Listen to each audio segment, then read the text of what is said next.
Hi guys and gals, Froggy here. I posted up a real short video a couple days ago on this issue that I'm having with the upper shock mount, or these new shocks that I've got. And I talked to the manufacturer, and I talked to another guy who uses these shocks, and then I talked to the people that I bought them from. And so basically there shouldn't be a space here like this.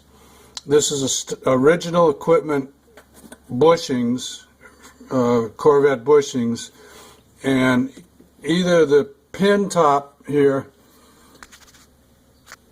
it doesn't have enough threads to tighten up on this, or the bushing is really too small for this particular shock, or some combination of the above. So what I'm going to do is I've got some washers that I got a hold of that I'm going to put some washers underneath the bottom to take up this space, and then I can crank this nut down and I should be able to tighten up. When you tighten up on a upper shock mount bushing like this, you should squeeze it a little bit, not a lot, not like 50 foot-pounds or anything like that, but you should be able to get some kind of a squeeze on it, because when it's working, when you're racing, there's some push and pull on that, and you don't want to have any space in there where the shock has to jump before it starts to push or pull. You just don't want any looseness up here. So what I'm going to try and do is just undo the shock bottom mount, which is, let's see if I can get an angle from the other side.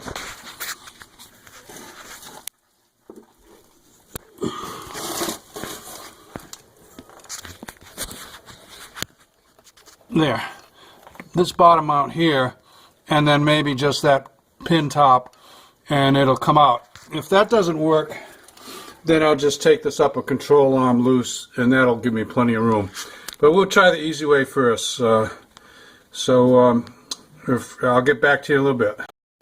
I put a little bottle jack underneath the lower control arm just to lift it up a bit so that I could get those two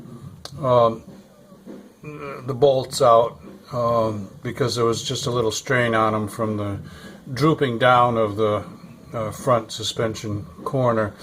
Now for the upper piece, I used that strap wrench right there, and I put the strap wrench around the body of the shock to hold it that way while I turn the nut that way to get the nut off. So that worked out pretty good. Don't let this, this is the for adding gas pressure to the shock. Don't let that come around here and hit that when you're trying to get that nut off, because this is not that strong. You could damage it. Okay, let's see now if I've got enough room to wiggle it out. We'll find out. I have to go off camera. I need two hands for this. Before I try to pull that out, this is the upper bushing, and it has a big hole, and there's like a male into a female that narrows down this opening basically so it fits on the shaft right. But I wanted to show you this has been cut because of the looseness of that upper mount. I'm going to reuse it because I don't think I've got anything else to use, but I am asking the guys that build these things to send me a better set of bushings. They said that actually, rather than the GM OEM bushings, that the Bilstein bushings might be a better way to go. So we'll see. But for now, I've got to put this back together, so it's got a little cut there. The top goes together like that. Right there, there's the nut, there's a conical washer, and then there's that upper, like that.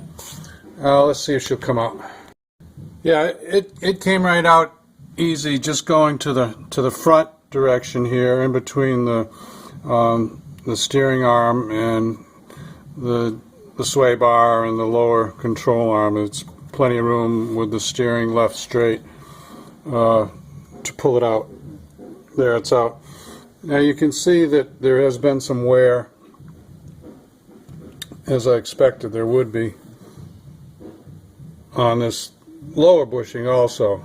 So these are going to have to be replaced when I get the new parts, but I'll just stick it in right now. And I'm going to put some washers under here. Let me go to my bench and see what I've got for washers. Okay, let's show you what I ended up with.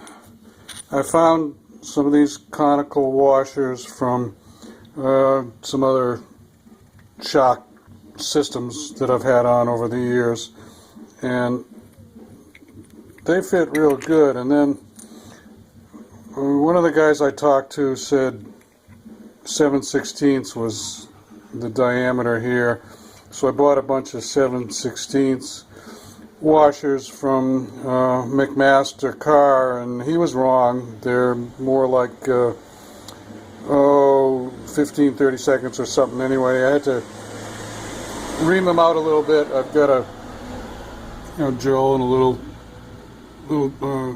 multi drill bit. Actually, it's kind of a neat little tool, I guess. And so I opened that up a little bit. Now that'll go on there, and 2 of those, and I think that should take up all my slop that I had there. Still give me full engagement on the top. I'm ballparking it or eyeballing it to be about that much. And the back, I don't think it's quite as much, because I think the piece of frame that it goes through is maybe thicker or something than what's in the front. But I'm going to try that. Put it back in there. It should go in pretty easy, and I'll see how it looks. Okay, this is what I ended up with, guys and gals. Just one thick conical washer on the bottom. 2 of them was too much, and obviously 2 of them with that extra washer that I had to ream out was also too much. You want to have a little bit of a bulge in the bushing. You can't see the top much, but you can see the bottom. I've got, a couple of threads showing on the top, so that means I haven't actually bottomed out, because when I bottomed out originally, I had about 4 threads showing on the top, so that's good. That means I've got some adjustment left. Also, you want the shock to be able to move some. You don't want the shock solidly locked up here, because you'll damage the shock if it doesn't have some articulation. Now I've got some other top mounts that really give me full articulation with Delrin bushings, and it's a nice setup, but it doesn't fit this shaft, because this shaft has a step in it. It goes from a small size to a bigger size. So anyway, I may try and get those machined so that they'll fit this, because that would be the really perfect finish. I'm gonna take this off and put a little blue Loctite on there, because it's got a nylock in there, but it's been used a few times, and once a nylock's been used more than maybe 3 or 4 times, I don't really trust them anymore. So I'll put some blue Loctite on there, and we'll call this done. And on the back, I don't know if I'm going to videotape that for you guys and gals or not. It's the same basic idea, except the back shocks mount to a plate, and then the plate mounts to the frame, so it's a little bit different. But I think I've shown you how to install rear shocks before, so it might be a little bit redundant to do it over again. But basically, you're going to shim them up, probably 1 of these conical washers, and you should be good. Alright, so that's what Froggy's got for you today. I hope this helps you guys and gals out. And give me a thumbs up or like if it did, and click on subscribe if you want to see more from Froggy. Anyway, see you later. I got to do 3 more. Okay, guys and gals, Froggy out. Bye-bye. Yeah, I'm going to give you a quick look at the back shock also, because it's really quite a bit different. Get your bottle jack out and jack up on the lower control arm in the back. so that you take some tension off of these two bolts that you're going to undo. You don't want this whole shock pulling down on those bolts while you're undoing them. When you get to the very end, you could strip a thread or something. So that's loose. Now I dropped the bottle jack back down, so I've got the top loose. I really can't get in there and change that to add that conical spacer in there without taking the whole shock off. So I'm going to have to take off this big nut and bolt down here, which shouldn't be too bad. It's just there's a lot of torque on it. But I did just want to show you guys and gals that, because if you've got that problem with that gap in the front, you probably got it in the back too, and you're going to have to fix it in the back. Okay, so there you go. If I see anything else that I need to show you, I will do that. These are 24 millimeter, and I use a big breaker bar to hold one end, and I usually use my torque wrench because you need some leverage. I will give you the torque spec when I get this, when I put it back together. I should be able to drop that shock right out of there once I get this out. Yeah, it'll come right out. Oop. There we go. So, now that you got it out, you're going to do the same thing. You're going to put one big, pretty thick conical spacer under there, and that'll just enable you to tighten up on this upper and lower bushing, stock bushings, and then you won't get that gap anymore. Now this one, you're going to see a little bit of a gap when the suspension is at full droop. When the suspension is unloaded, it's you know, the spring is pushing everything on the corner down. However, there was too much gap here. See, I don't really have a bulge on this bushing right now when it's at rest, because I couldn't tighten it down enough because I ran out of threads up here, because they didn't cut enough threads on this shaft. So now I'm going to put my spacer in there, and then I'll be able to put proper bulge on this one here, and then put it back together. Okay? There you can see, hold on a second. There you can see I'm using my strap wrench to grab the body of the shock so I can twist that nut off. That one was a little tight. This is the rear lower bushing that I took out, and I don't recall if there was a little bit of a groove there, but this has got a pretty excessive groove there, and that's wear and tear from being installed loose because of the original problem I had with the shocks. So I'm going to have to get new bushings, probably get the new bushings all around. The fronts were actually not as bad as the backs. So I just wanted to show you that. This groove here should be either not there or a lot smaller than that.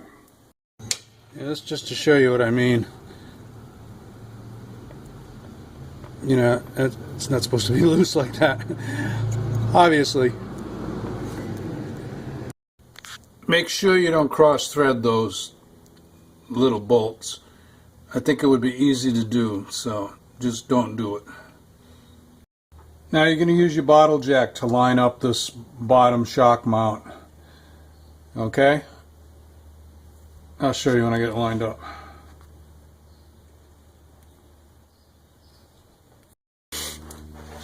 There, and you should be able to line that up and just push on it a little bit, and it will almost, that bolt will almost slide in with your fingers. You might have to tap it a little bit with a rubber mallet or something, but line it up good first before you try to force it in. Alright, for that torque spec on lower shock mount bolt, you better sit down for this. Are you sitting down? Okay, it's 162 pounds. 162, that's my specification. So that goes up to 150. So I gave it 150 and I gave it a little bit extra. So you do what you need to do, but you got to tighten that up really good. Okay? That about does it, I think. Top ones are done. We didn't strip them. Bottom, I just did. 162 pounds. And yeah, that's it. I got one more corner to do. I'm not going to video that, obviously. Duplication. So if you have any comments or questions, put them down in the comments section, and Froggy will read them and get back to you. Okay? See you later, guys and gals. Bye-bye. This is the last corner, and Froggy got it done. And I've got a proper bulge, as I explained to you. Even with the suspension at droop, there's no gap, a tiny gap up there, and there's a bulge here. So that's how they're supposed to be from the beginning. So here's the deal. If you have put some aftermarket shocks on with stock bushings, and if you see those big gaps when your suspension is at droop like this, then you need to take it apart and you need to inspect those bushings, and I'm going to bet you that they beat themselves up and chewed themselves up and worn away, and they're not working right. So you need to replace those bushings, and then you need to get a proper fitment on the top here. Now here's a pile of rubber, chewed up rubber that came out of that one. So this is for you guys and gals, so you can keep your Corvettes and other cars running good. I hope it helps out. See you later. Bye-bye.